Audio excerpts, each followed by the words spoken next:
Hello everyone, welcome to this channel. तो आज है मैथमेटिकल टूल्स का फोर्थ लेक्चर।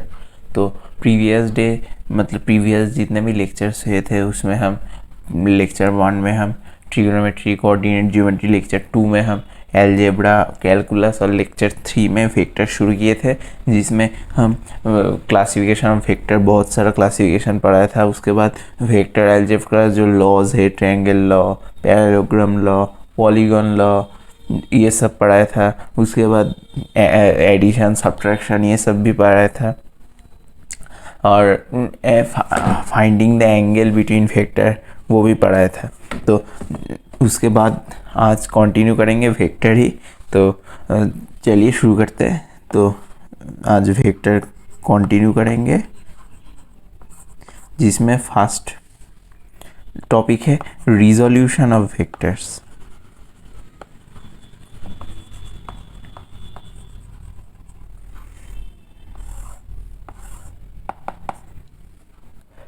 सो रिजोल्यूशन का मतलब क्या है? रिजोल्यूशन मीन्स एक वेक्टर को splitted into components such that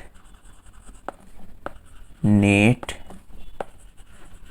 magnitude and direction of vector remains unaltered। मतलब एक वेक्टर को हम कंपोनेंट्स में स्प्लिट करेंगे, ऐसे मतलब इन सच ए वे दैट जो मैग्नीट्यूड होगा वेक्टर का एज वेल एज जो नेट डायरेक्शन होगा वो चेंज नहीं होगा। सपोज एक डायग्राम से देखते हैं, तो ये वाई एक्सिस है, ये एक्स एक्सिस है, और ये सपोज एक वेक्टर है। तो इसको अगर हम परपेंडिकुलर कंपोनेंट्स में स्प्लिट करेंगे तो ये होगा एक्स कंपोनेंट, ये होगा वाई कंपोनेंट। तो सपोज है ये है ए, तो ये हो जाएगा ए एक्स और ये हो जाएगा ए वाई, सच दैट जो ए होगा वो इक्वल होगा ए X I cap plus A Y J cap. मैं पहले ही प्रीवियस लेक्चर में ही बोला था, जब मैं यूनिट वेक्टर का कॉन्सेप्ट डिस्कस कर रहा था, कि इस फॉर्मेट में आई कैप और जे कैप देकर एक वेक्टर लिखते हैं। तो उसी तरीके से ये वाला है। मतलब ये तो मैं कौन सा कंपोनेंट ड्रॉ किया? परपेंडिकुलर कंपोनेंट, परपेंडिकुलर नहीं भी हो सकते। So when A vector, when the components of a vector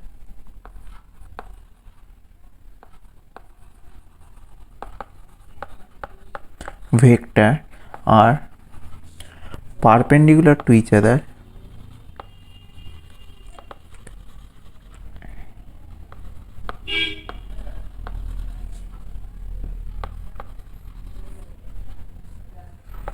they are called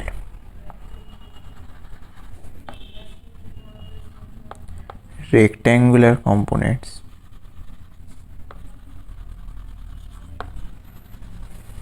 जैसे कि इस केस में, इस डायग्राम में जो है वो भी है एक रेक्टेंगुलर कंपोनेंट ही है। ठीक है, तो इसके बाद हम 3D में कैसे कंपोनेंट स्प्लिट करते हैं वो देखेंगे। तो सपोज एक वेक्टर है, नेक्स्ट पेज में ही करता हूँ। तो सपोज एक वेक्टर है,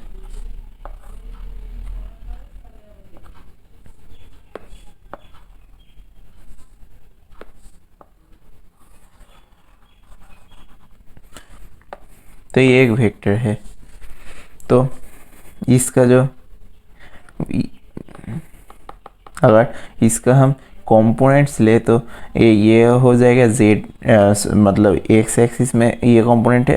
पहले ये जो एक्स वाई जेड, तो ये जो एक्स जेड प्लेन है इसमें इसका कंपोनेंट लेना पड़ेगा, और उसके बाद ये एक्स में और जेड में, और ये हो जाएगा वैसे वाई में। तो ऐसे कंपोनेंट्स लेते हैं। मतलब ये क्यूब फॉर्म करेगा।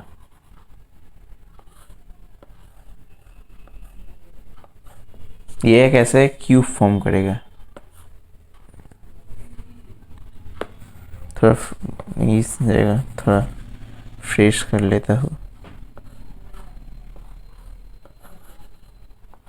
तो ऐसे होगा, जिसमें ये सपोज ए वेक्टर है तो उस केस में ये वाला जो पार्ट है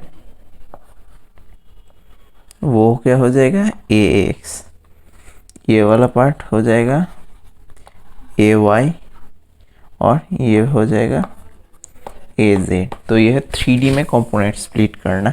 तो ये हो जाएगा A X I cap similar, just ये 3D में है के कैप। तो ऐसा हो जाएगा। अब हम देखेंगे इसके बीच में रिलेशंस क्या है। तो सपोज और एक बार ये डायग्राम में ड्रॉ कर लेता हूँ।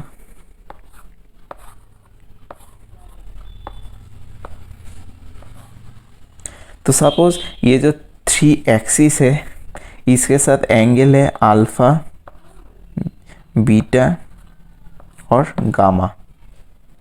तो जो ए एक्स होगा, जो एक्स के साथ एंगल क्या है, अल्फा, तो ए एक्स हो जाएगा ए कॉस अल्फा, ए वाई हो जाएगा ए कॉस बीटा, और ए जेड हो जाएगा ए कॉस गामा। तो ये 3 रिलेशन बहुत इंपॉर्टेंट है कोसाइन ऑफ वेक्टर। तो अगर हम और ये जो है इस वेक्टर का जो फॉर्म है,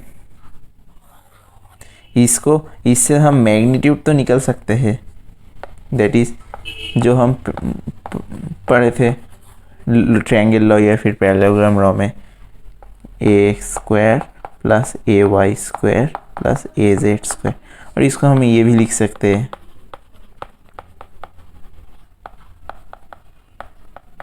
स्क्वायर।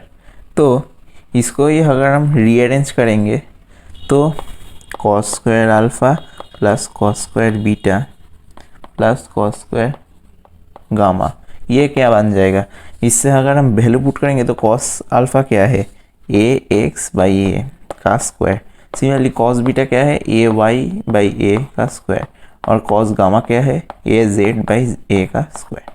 तो ये क्या हो जाएगा, नीचे तो ए स्क्वायर आ जाएगा और ऊपर आ जाएगा A x square plus A Y square plus A Z square. तो ये ए एक्स प्लस ए वाई, ये जो रिलेशन है इससे तो हम बोल सकते हैं कि ऊपर वाला भी ए स्क्वायर बाई ए स्क्वायर होगा जाएगा, ये हो जाएगा 1। तो ये बहुत ही इंपॉर्टेंट फॉर्मूला है, that is cos square alpha plus cos square beta plus cos square gamma, ये होगा 1। ये बहुत इंपॉर्टेंट फॉर्मूला है। तो इसको लेके तो वेक्टर जो मैथ का एक चैप्टर है क्लास 12 में, वो तो इटसेल्फ एक बहुत बड़ा चैप्टर है, लेकिन मैं उतना डिटेल्स नहीं जा रहा हूँ जो कि फिजिक्स के लिए कोई काम का नहीं है। इतना तक कि मैं वेक्टर का कोसाइन जो है वो रख देता हूँ। इसके बाद हम नेक्स्ट टॉपिक में जाते हैं, that is multiplication of vector.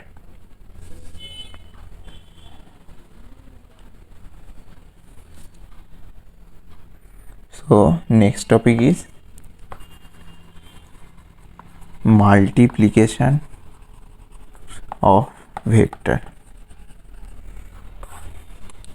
और ये मल्टीप्लिकेशन जो है वो स्केलर भी हो सकते हैं और वेक्टर भी हो सकते हैं। स्केलर मल्टीप्लिकेशन को हम बोलते हैं क्रॉस प्रोडक्ट, डॉट प्रोडक्ट, और वेक्टर मल्टीप्लिकेशन को हम कहते हैं क्रॉस प्रोडक्ट। इसका नाम से ही हमें पता चल रहा है कि इसका जो रिजल्ट होगा वो एक स्केलर होगा और इस मल्टीप्लिकेशन का जो रिजल्ट होगा वो एक वेक्टर होगा। तो scalar product is defined as the product of the magnitude with the cosine of the angle between them, that is product of magnitude of two vector and the cosine of angle between them.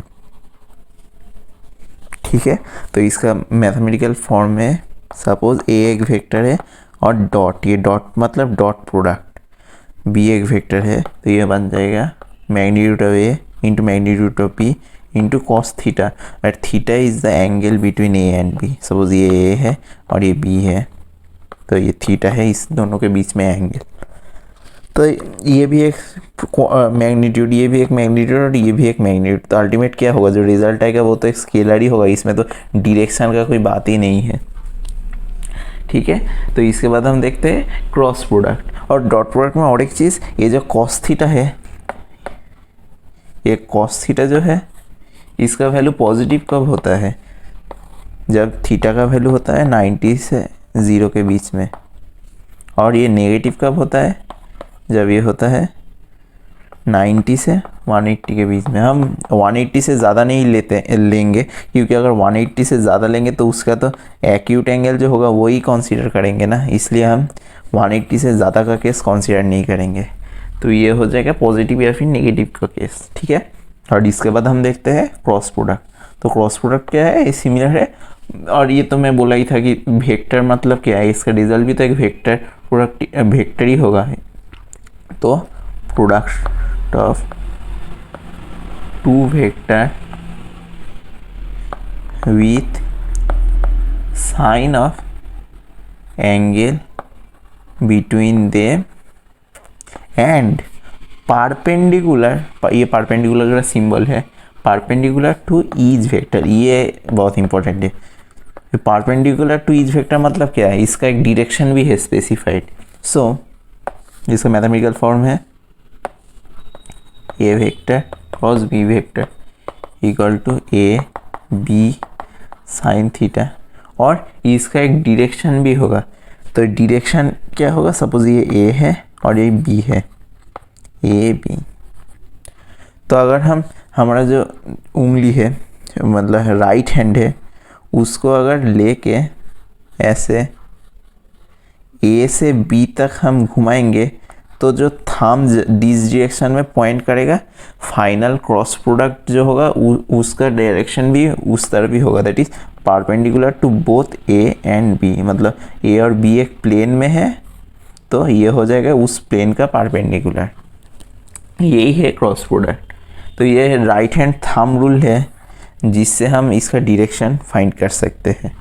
That is right hand thumb rule में क्या है, ये मैं लिख भी देता हूँ, right hand thumb rule, जिसमें moving the rest forefinger from first vector to second vector। ये मूविंग नहीं लिख के कार्डिंग लिख देते। After carding the rest forefinger from first vector to next vector to second vector, the direction towards which the thumb points is the direction of cross product vector. ये कोई official statement या फिर किसी book में भी नहीं है, ये सिर्फ मैं अपने मन से लिखा। मतलब ग्रामेटिकल मिस्टेक भी हो सकता है, बहुत कुछ लैंग्वेज भी मतलब मिस्टेक हो सकता है। मतलब इसका कॉन्सेप्ट समझना ज़्यादा इम्पोर्टेंट है रेदर देन स्टेटमेंट। सो ये है राइट हैंड थंब रूल। अब हम देखेंगे जो डॉट प्रोडक्ट है। So dot product follows commutative as well as distributive law। मतलब a dot B is similar to B dot A, क्योंकि दोनों केस में ही क्या होगा, ए बी कॉस थीटा, और डिस्ट्रीब्यूटिव भी है क्योंकि a dot B plus C, ये क्या बन जाएगा, A dot B plus A dot C. तो दैट इज डिस्ट्रीब्यूटिव। लेकिन ये बहुत इंपॉर्टेंट है जी, cross product is not commutative, that is A cross B not equal to B cross A. क्योंकि ए सपोज एक डायग्राम से लिख देता हूँ कि सपोज ए ये है और बी ये है, तो जब ए क्रॉस बी करूँगा तो जो परपेंडिकुलर होगा वो क्या ऊपर जाएगा, लेकिन जब बी क्रॉस ए करूँगा तो जो परपेंडिकुलर होगा वो क्या नीचे आ जाएगा ना, दैट इज़ इसका ऑपोजिट हो जाएगा। तो इसलिए जो ये हम बोल सकते हैं कि A cross B equal to minus of B cross A, क्योंकि मैग्नीट्यूड तो सेम होगा दोनों का, सिर्फ डायरेक्शन ऊपर नीचे चेंज हो जाएगा, दैट इज़ इसलिए हम नेगेटिव लिखे हैं। तो ये बहुत इंपॉर्टेंट है। ठीक है, अब हम देखेंगे यूनिट वेक्टर का क्रॉस प्रोडक्ट का कॉन्सेप्ट। तो जो मैं बोल रहा था आई जे के दोनों यूनिट वेक्टर का, तो सपोज ये डायरेक्शन है एक्स, ये है y और ये है z। तो इनके सब अगर पहले क्रॉस डॉट प्रोडक्ट देख लेता हूँ, डॉट प्रोडक्ट, तो आई कैप क्या है, एक्स डायरेक्शन के तरफ यूनिट वेक्टर, तो आई डॉट आई क्या हो जाएगा, आई डॉट आई हो जाएगा आई डॉट आई और कॉस थीटा, तो एक आई और दूसरा आई दोनों के बीच में ये एंगल क्या हो जाएगा 0 डिग्री। तो आई और आई एक यूनिट वेक्टर है, मतलब उसका मैग्नीट्यूड क्या होगा 1 और ये भी 1 और कॉस 0 क्या होगा 1, तो ये बन जाएगा 1। Similarly I dot I equal to J dot J equal to K dot K equal to 1। ये बहुत ही मतलब कभी कभी काम आ जाता है, शॉर्ट क्वेश्चन की तरह भी दे देता है। लेकिन अगर कोई भी चेंज कर लूँ, सपोज आई डॉट जे या फिर कोई भी दोनों ले लूँ जो सेम ना हो, तो उस केस में क्या हो जाएगा, आई और जे के बीच में एंगल कितना है 90 डिग्री, तो ये बन जाएगा आई डॉट जे कॉस 90। आई का मैग्नीट्यूड क्या है 1, जे का 1 और कॉस 90 क्या है 0, तो ये क्या बन जाएगा 0। तो और कोई भी अगर और दो कॉम्बिनेशन ले लो, आई जे जे आई जे के जे आई के आई, जितना भी होगा सबके केस में क्या आ जाएगा 0, और अगर सेम होगा तो उस केस में क्या आ जाएगा 1। ये इंपॉर्टेंट था। लेकिन वही अगर हम कॉस प्रोडक्ट में देखूँ, so in case of cross product,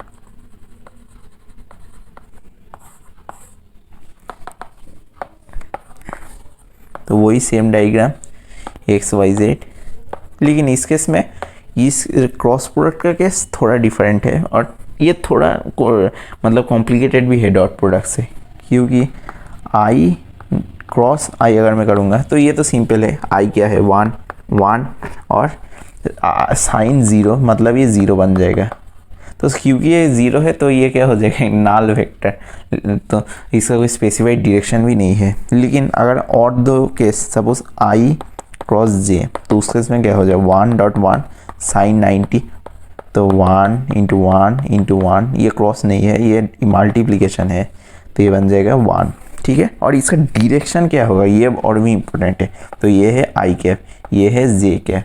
तो आई से जब हम जे मूव करेंगे तो थंब किधर प्रोजेक्ट करेगा टुवर्ड्स के, दैट इज एक्चुअली ये हो जाएगा के कैप, और 1 तो हम लिखते नहीं है, तो ये बन जाएगा सिर्फ K, that is I cross J equal to K.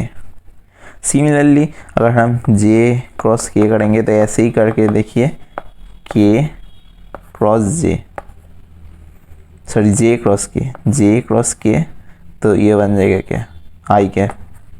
Similarly तो ये होगा आई कैप। तो ये इंपॉर्टेंट है। देयरफॉर अगर टू सिमिलर केस में है I cap cross I cap equal to J cap cross J cap equal to K cap cross K cap, तो ये सारे केस में क्या हो जाएगा 0। ये इंपॉर्टेंट है। और दूसरी तरफ एक फिगर में देता हूँ जिससे याद रखना थोड़ा आसान हो जाएगा, आई जे के, तो अगर हम इस डायरेक्शन में मूव करेंगे तो ये बन जाएगा पॉजिटिव। सपोज आई क्रॉस जे क्या बन जाएगा, के कैप, जे क्रॉस के क्या बन जाएगा, जे आई कैप, और के क्रॉस आई के बन जाएगा जे कैप, तो ये बन जाएगा पॉजिटिव। लेकिन अगर हम रिवर्स डायरेक्शन फॉलो करेंगे तो ये बन जाएगा नेगेटिव। कैसे दिखाता हूँ, suppose I cap cross K cap, तो ये क्या बन जाएगा, आई कैप इस डायरेक्शन में, के कैप इस डायरेक्शन में, तो आई कैप क्रॉस के, तो ये क्या बन जाएगा, पॉइंट किधर कर रहा है, इधर, that is negative J cap, तो ये बन जाएगा नेगेटिव जे कैप, ये इसलिए ये नेगेटिव है। तो आई कैप क्रॉस, तो ये साइकिल जो है ये याद रखना बहुत ज़रूरी है, ये बहुत ही इंपॉर्टेंट है, ये वाला साइकिल, ये मतलब इससे ही ये क्रॉस प्रोडक्ट हम निकाल सकते हैं, that is I cap cross J cap equal to K cap, J cap cross K cap equal to I cap, और K cap cross I cap equal to J cap. ठीक है, और दूसरी तरफ J cap cross I cap equal to minus K cap, I cap cross K cap equal to minus I cap cross K cap minus J cap, और K cap cross J cap minus I cap. तो ठीक है, यही था unit vector का multiplication का concept, मतलब combining unit vector with multiplication. ठीक है, तो ये मल्टीप्लिकेशन अभी ख़त्म होता है, लेकिन इसके बाद हम एक ज्योमेट्रिकल इंटरप्रिटेशन देखेंगे of cost product. So geometrical interpretation of cross product, इसका मतलब क्या है?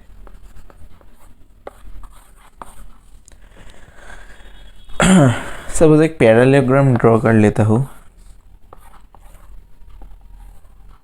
PQRS। तो आप लोग 10 में शायद मेंसुरेशन किए होंगे, जिसमें हम पैरेललोग्राम का एरिया निकालने का फॉर्मूला था, तो उससे हम वेक्टर रिलेट करेंगे। तो देखते हैं कैसे। तो हम पढ़े थे कि area of parallelogram equal to क्या होगा, बेस इंटू हाइट। ठीक है, तो इस केस में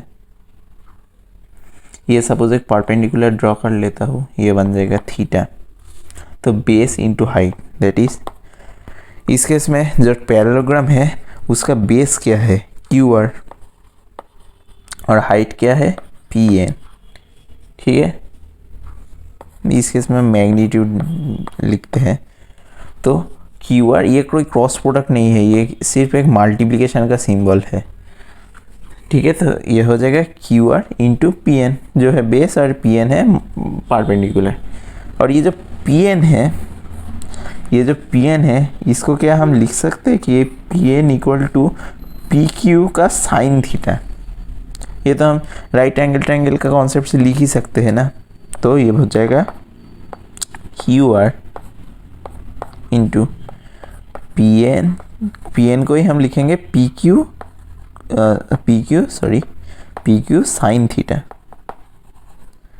अच्छा, तो ये क्या कोई पहचाना फॉर्म लग रहा है? यस ऑफ कोर्स, ये है क्रॉस प्रोडक्ट का फॉर्म, दैट इज ये हो जाएगा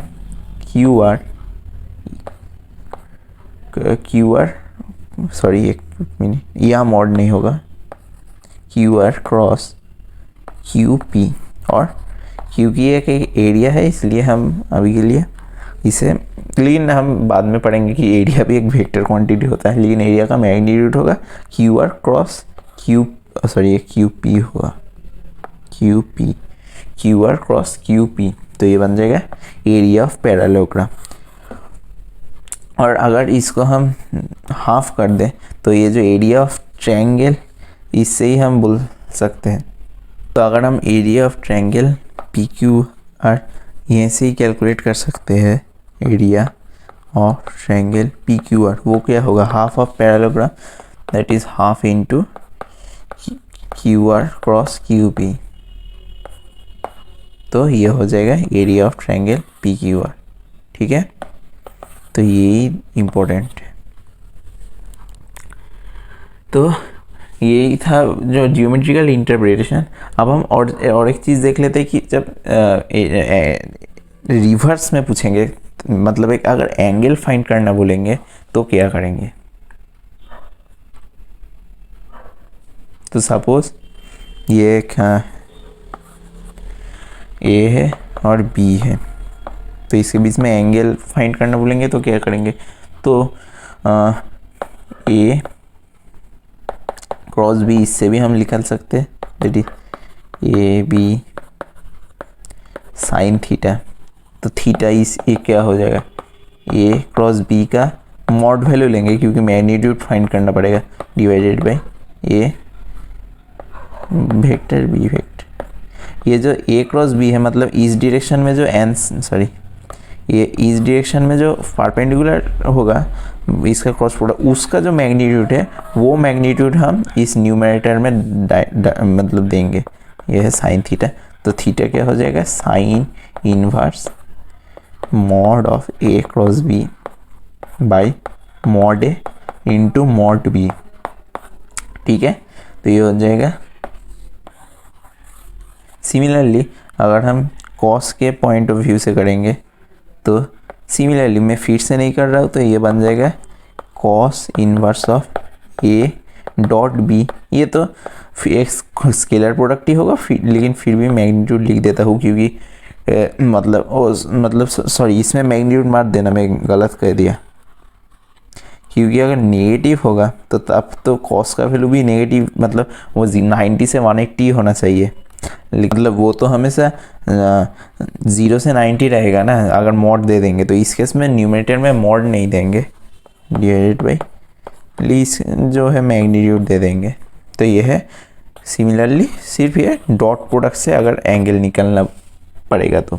और एक चीज़ मैं कर देता हूँ, दैट इज़ अगर जो मैट्रिक्स का कॉन्सेप्ट है, मैट्रिसेस एंड डिटर्मिनेंट्स का जो कॉन्सेप्ट है क्रॉस प्रोडक्ट में यूज़ होता है। Suppose A vector equal to A X I cap plus B X plus A Y J cap plus A Z K cap, और दूसरी तरफ B vector equal to B X I cap plus B Y J cap plus B Z K cap. तो इस format में अगर ए dot B बोलेंगे तो सिर्फ ये वाला मल्टीप्लाई हो जाएगा, A X B X plus A Y B Y plus A Z B Z. Simple multiplication, मतलब इससे आसान कुछ नहीं डॉट प्रोडक्ट के केस में। लेकिन क्रॉस प्रोडक्ट में थोड़ा कॉम्प्लिकेटेड है, दैट इज ए क्रॉस भी अगर हम करेंगे तो इस केस में इससे निकलना होगा आई जे के मैट्रिसेस से। मैट्रिसेस एंड डिटर्मिनेंट्स 12 में है अलजेब्रा में। तो ये हो जाएगा। तो मैं ये निकालना सीखा देता हूँ कि अगर हम आई का कंपोनेंट पता करना चाहते हैं तो इसको आई के पैरेलल जितने हैं वो काट देंगे। उसके बाद क्या बचा, A Y A Z B Y B Z. तो ये क्रॉस वे से हम करेंगे तो आई का कंपोनेंट क्या हो जाएगा, ए वाई बी जेड और minus B Y A Z. ठीक है, तो ये मैं रफ कर देता हूँ।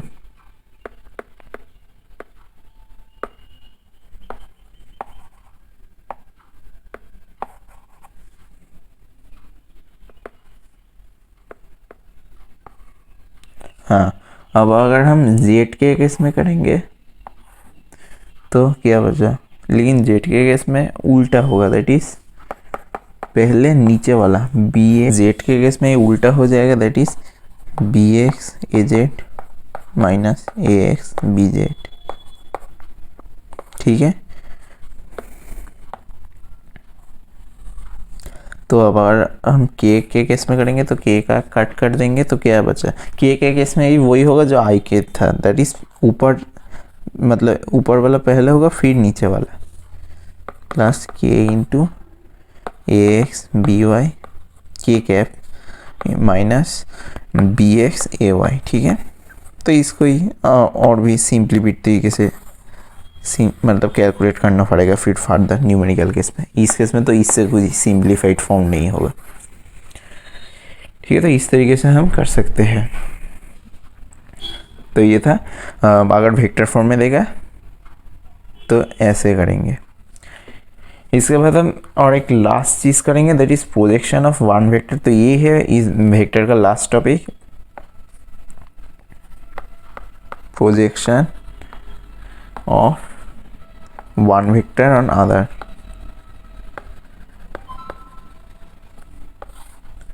तो इनकेस अगर हम स्केलर फॉर्म करेंगे